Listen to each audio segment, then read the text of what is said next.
A'udzu billahi minasyaitonir rajim. La in syakartum la azidannakum.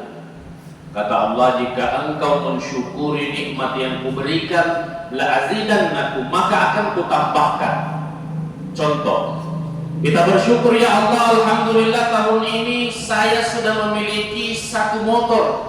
Insya Allah kalau kita betul-betul bersyukur, la azidannakum, maka Allah akan menambahkan menjadi dua. Alhamdulillah ya Allah, tahun ini saya sudah berangkat umrah satu kali, ya Allah. Insya Allah kalau kita betul-betul bersyukur, Allah akan menambahkan, akan kita berangkat satu kali satu tahun. Amin ya Rabbal Alamin. Ya Allah, alhamdulillah tahun ini saya sudah memiliki satu mobil. Insya Allah kalau kita betul-betul menjadi hamba yang bersyukur, la azidannakum, Allah akan menambahkan menjadi dua. Kalau ibu-ibu mengatakan, Ustaz, saya syukurnya untuk apa? Alhamdulillah ya Allah, tahun ini saya sudah memiliki satu cincin emas. Kalau ibu betul-betul bersyukur karena diberikan hadiah satu cincin emas, insya Allah tahun depan menjadi berapa? Mana yang kata beli? Dua dulu. Saya tes nih. Kalau laki-laki kemudian bertanya, kita ini Ustaz syukur mestinya seperti apa? Bapak-bapak juga harus bersyukur. Bagaimana bersyukurnya? Ya Allah, alhamdulillah tahun ini saya sudah memiliki satu istri. Insya Allah kalau kita bersyukur memiliki satu istri, tahun depan insya Allah akan menjadi. Saya tidak berani katakan itu ya. Insya Allah tahun berikutnya akan menjadi dua bersama dengan anaknya. Jangan bilang langsung dari dua istrinya, nanti saya dilarang pulang ke sengkang oleh ibu-ibu, bahaya itu. Selanjutnya salawat dan salam kepada junjungan baginda Nabiullah Muhammad sallallahu alaihi wasallam. Baiknya salawat kita kepada Rasulullah sallallahu alaihi wasallam, bahkan ketika nama beliau disebut dalam azan, ketika dikumandangkan azan asyhadu anna Muhammadar Rasulullah, lantas kita membacakan salawat dalam satu fadilah amal dan kita meniupkan ke ibu jari tangan kita dan mengusapkan ke mata, maka itu bisa menjadi salah satu ikhtiar agar kita tidak mengalami yang namanya kebutaan. Begitu mulianya Rasulullah, namanya pun bisa dijadikan sebagai sebuah asbab dalam kebaikan.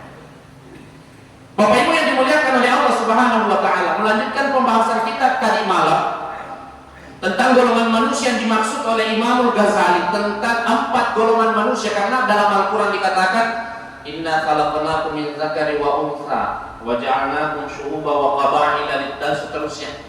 Tapi secara umum manusia di dunia ini digolongkan oleh Imam Al-Ghazali hanya ada 4 golongan. Yang pertama adalah syaqiyyun fid dunya wa sa'idun fil akhirah. Manusia yang beruntung di celaka di dunia, sengsara di dunia, wa sa'idun fil akhirah, tapi beruntung di akhirat. Manakah golongan itu? Satu di antaranya adalah manusia ketika hidup di dunia hartanya terbatas. Salah seorang sahabiah masa Rasulullah bernama Barirah, riwayat yang lain mengatakan Hurairah. Beliau ini adalah seorang wanita yang sangat-sangat miskin. Saking miskinnya kadangkala dia tidak tahu harus makan apa. Tapi dia memiliki niat. Dia ingin sekali mengundang Rasulullah untuk makan di rumahnya. Sehingga satu ketika sahabiah ini mendapatkan hadiah dari sahabatnya berupa makanan yang sangat lezat. Bahkan dia mengatakan, saya pun tidak pernah memakan makanan yang seenak ini. Tapi apa yang diingat oleh Hurairah? Dia mengingat bahwa saya harus menunaikan hajat saya untuk mengundang Rasulullah makan di rumah saya. Akhirnya kemudian dia mengundang Rasulullah bersama sahabatnya untuk makan di rumahnya.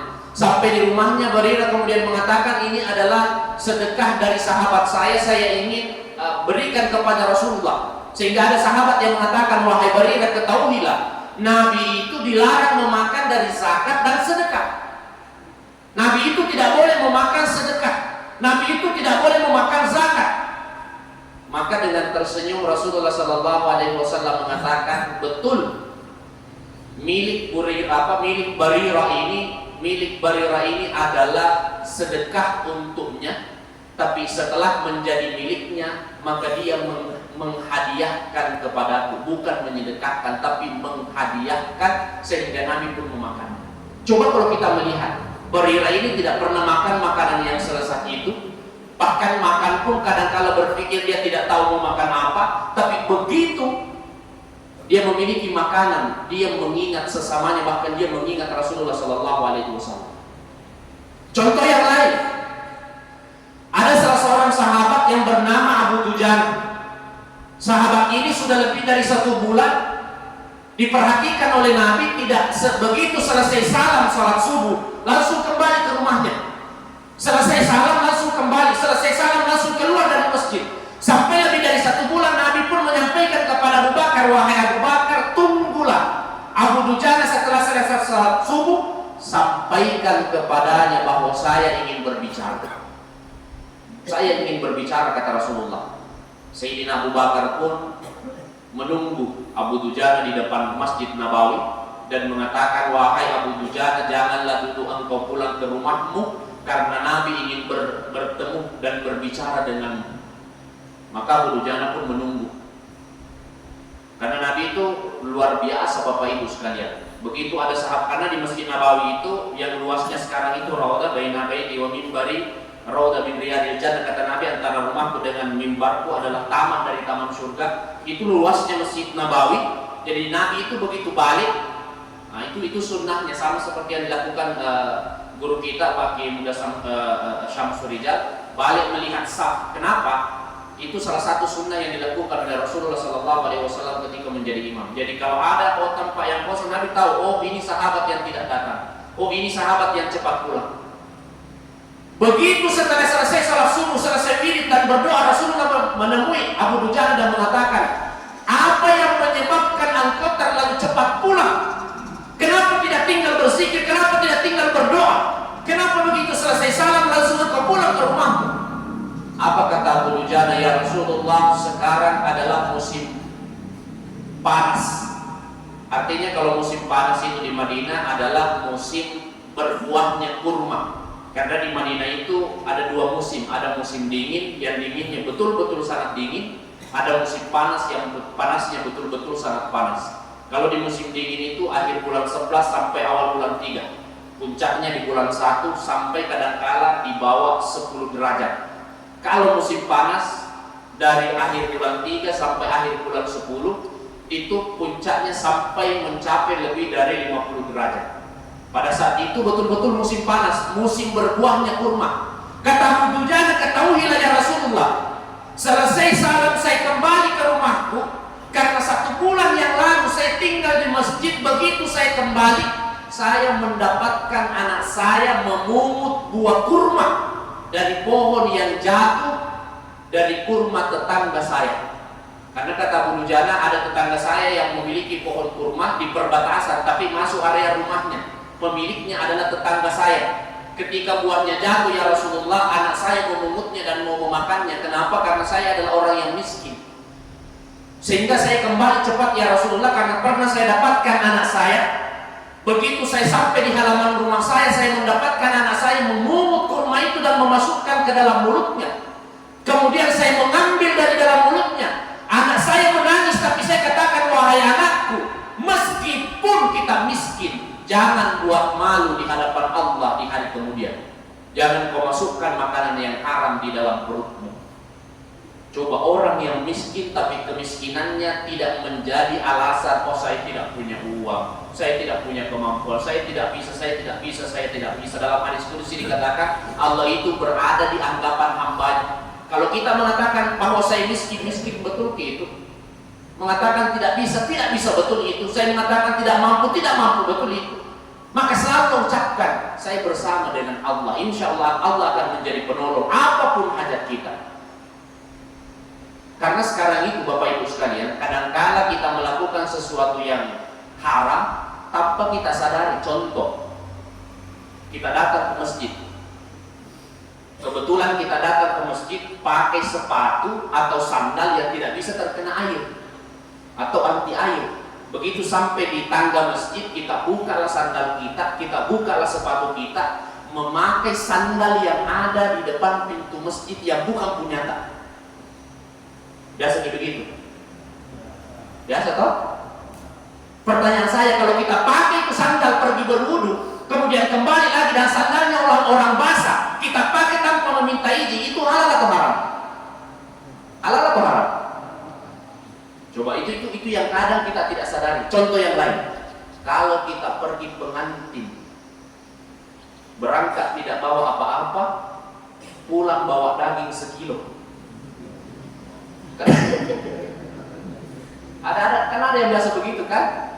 Tidak usah bapak ke pengantin, nanti saya memutuskan daging dari pengantin. Kebetulan sepupu satu kali dia punya acara, kebetulan om dia punya acara, kebetulan keponakan dia punya acara. Ketahuilah, meskipun saudara kandung kita yang punya acara, kalau mengambil sesuatu dari hajatannya tanpa meminta izin, itu bukan sesuatu yang halal.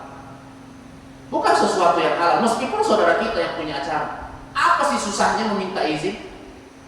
Apa sih susahnya mengatakan saya mau ambil kue di Bosa rakyat? Oh silahkan, berapa yang mau kita ambil? 5 Bosa rak. La ilaha illallah. Telinga Tuhan. Kebetulan itu ada kata-kata di rumah belum makan, bisa tidak saya ambilkan daging? Berapa mau diambil? 1 baskom. Capu daging apa buting. Tapi itu kebiasaan yang kita lakukan tanpa kita sadari. Itu bukan sesuatu yang halal. Yang lebih lucu, kadang-kala kalau kita dapat pohon mangga atau pohon buah, rambutan kah, durian kah, kebetulan tidak ada pemiliknya, kita sendiri yang berteriak, minta durian tanah, kita sendiri yang jawab, ambil nih. Baru kita bawa mie pulang dengan alasan dibilang yang punya ambil nih. Padahal kita tahu dia yang teriak mau ka minta, kita tahu dia yang teriak ambil nih. Biasa tidak seperti itu kita lakukan? Biasa atau tidak? Inilah yang bisa menyebabkan kita betul-betul tidak bahagia di akhirat.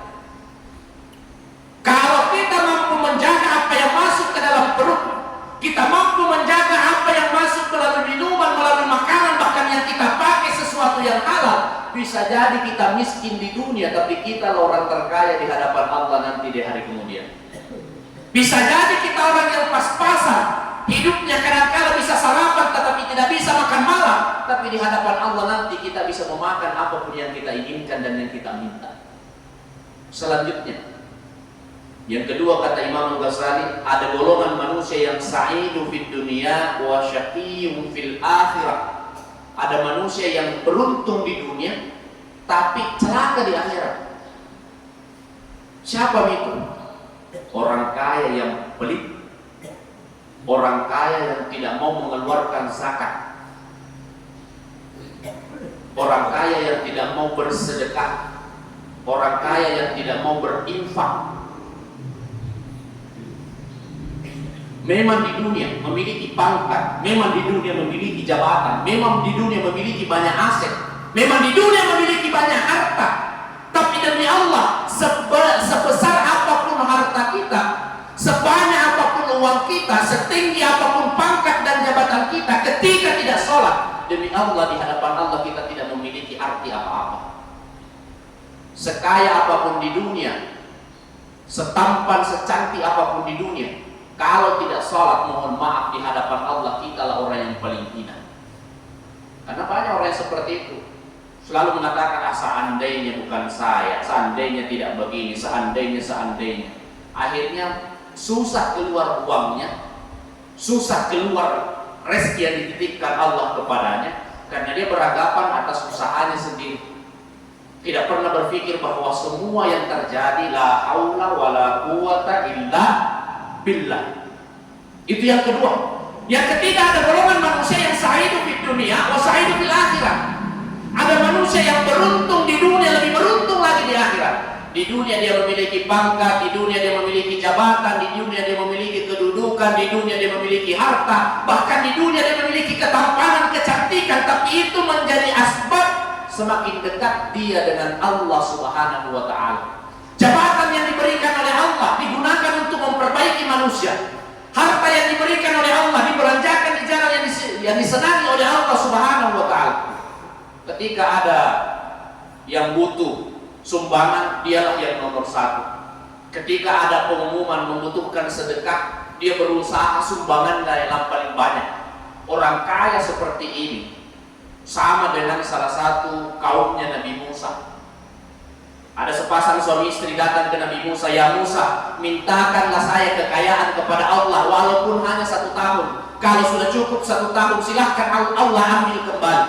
Maka Nabi Musa pun berdoa, "Ya Allah, ada umatku yang mau meminta kekayaan, merasakan kekayaan 1 tahun." Dikabulkan doanya Nabi Musa alaihissalam. Orang ini pun betul-betul kaya. Sampai kemudian 6 bulan menjalani kekayaan itu, istrinya menyampaikan kepada suaminya, "Bagaimana kalau di sisa 6 bulan kekayaan kita ini, jangan cuma kita yang menikmati. Coba kita berbagi, cari mana masjid yang membutuhkan dana, mana pesantren yang membutuhkan dana, mana orang yang membutuhkan zakat, sedekah, cari." Akhirnya dia bersedekah setiap hari selama 6 bulan, bersedekah terus menerus. Sampai tidak sadar sudah bertahun-tahun. Nabi Musa pun heran, kok bisa sudah lebih dari 3 tahun orang ini masih kaya, bahkan semakin kaya. Akhirnya Nabi Musa mengatakan, "Ya Allah, bukankah saya memintakan doa kepadamu hanya 1 tahun? Kenapa umatku ini semakin kaya? Bahkan saya melihat sudah lebih dari 3 tahun kekayaannya tidak pernah berkurang, semakin bertambah." Apa kata Allah? "Ya Musa, sesungguhnya segala kekayaan yang sudah kuberikan kepadanya yang kuambil 1 tahun, begitu 1 tahun saya sudah mengambil semuanya.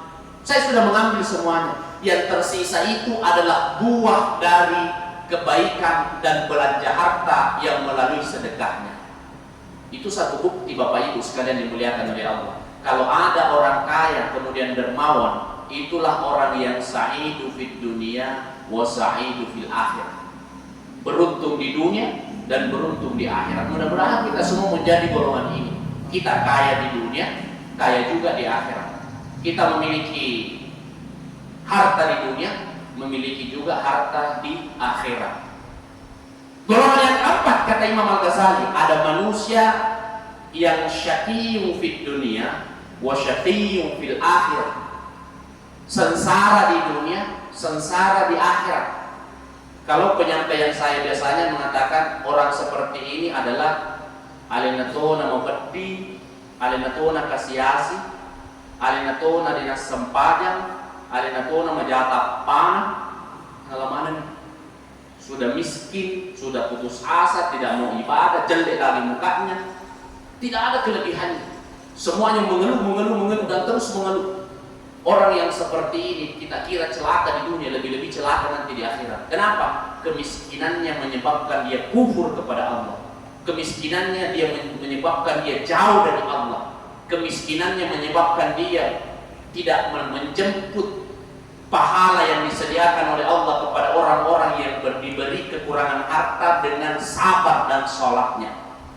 Bapak Ibu sidang jamaah subuh yang dimuliakan oleh Allah Subhanahu wa taala, ketahuilah bahwa di antara keempat golongan ini tinggal kita mau memilih yang mana. Kalau seandainya keinginan kita semua, kita mau menjadi golongan orang yang sa'idu fid dunia wa sa'idu fil akhir. Kita mau menjadi golongan orang yang beruntung di dunia dan beruntung di akhirat. Kita mengumpulkan harta, kita mengumpulkan kekayaan, kita memiliki pangkat, kita memiliki jabatan, kita memiliki kedudukan. Itu ingin kita jadikan sebagai jembatan untuk semakin dekat dengan Allah Subhanahu wa taala. Itu ingin kita jadikan sebagai jembatan untuk mendapatkan ridhanya Allah Subhanahu wa taala dan ditempatkan di dalam surganya. Tapi pun kalau kita tidak bisa mendapatkan sa'idu fid dunya wa sa'idu fil akhirah, maka cukuplah kita mendapatkan syaqiyun fid dunya wa sa'idu fil akhirah. Biarlah hidup kita di dunia pas-pasan, tapi kalau bersedekah kita tidak pernah ketinggalan. Biarlah hidup kita di dunia miskin, tapi soal ibadah kita tidak pernah meninggalkan. Biarpun hidup kita pas-pasan, tapi kalau persoalan kebaikan kita tidak mau dilombai dari orang lain.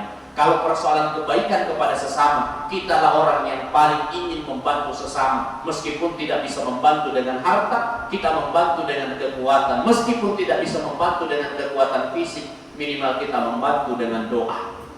Semoga kita terhindar dari sa'idu fid dunya wa syaqiyyu fil akhirah. Beruntung di dunia tapi celaka di akhirat. Atau lebih-lebih jangan sampai kita termasuk orang yang syaqiyyu fid dunya wa syaqiyyu fil akhirah. Celaka di dunia dan celaka di akhirat. Kenapa? Karena golongan inilah yang paling menyesal, tidak pernah mendapatkan kebahagiaan di dua kehidupan, mulai dari alam dunia sampai dengan alam akhirat. Apa kuncinya yang bisa kita lakukan? Kuncinya itu dalam Al-Quran Allah mengatakan, wa qalilun min ibadiyasy syakur. Kata Allah, hanya sedikit sekali hambaku yang benar-benar bersyukur. Bagaimana caranya supaya kita bisa menjadi hamba yang benar-benar bersyukur? Adalah dengan memperbanyak muhasabah. Bahkan kalau kita mau mengkaji, sejatinya manusia ini sudah mendapatkan nikmat yang serupa dengan nikmat penghuni surga. Jadi Bapak Ibu sekalian, tanpa kita sadari, kita sudah diberikan oleh Allah fasilitas nikmat. Bukan nikmat sembarangan, bukan nikmat yang kecil, bukan nikmat yang tidak besar, tapi kita sudah mendapatkan nikmat diberikan oleh Allah. Semua manusia yang hidup di dunia ini pernah merasakan nikmat yang serupa dengan nikmat penghuni surga. Di mana dan kapan waktunya? Insya Allah kita lanjutkan nanti malam. Mari kita bersama-sama berdoa, dimulai dengan membacakan surat Al-Fatihah kepada para pengurus masjid yang masih hidup, panitia masjid dan jamaah, baik yang sudah almarhum dan almarhumah. Begitu pula terutama yang menyumbangkan hartanya di dalam pembangunan masjid ini dari awal berdirinya sampai bulan Ramadan ini. Ala hadhihi wa kullu niyatin salihah. Al-Fatihah.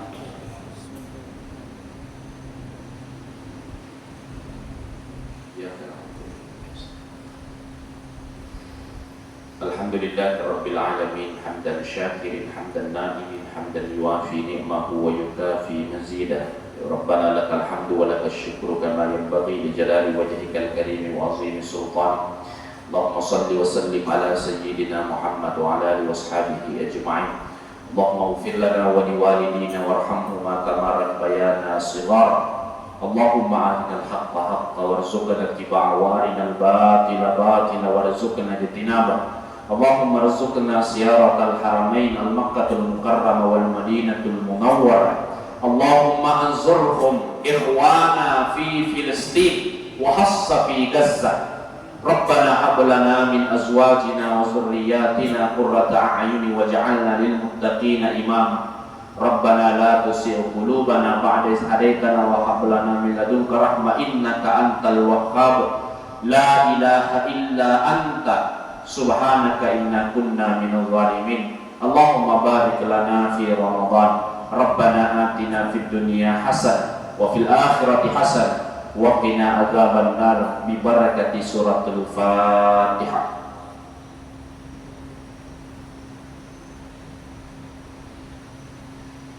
Wabillahi taufiqi wassa'adah. Assalamualaikum warahmatullahi wabarakatuh. Waalaikumsalam.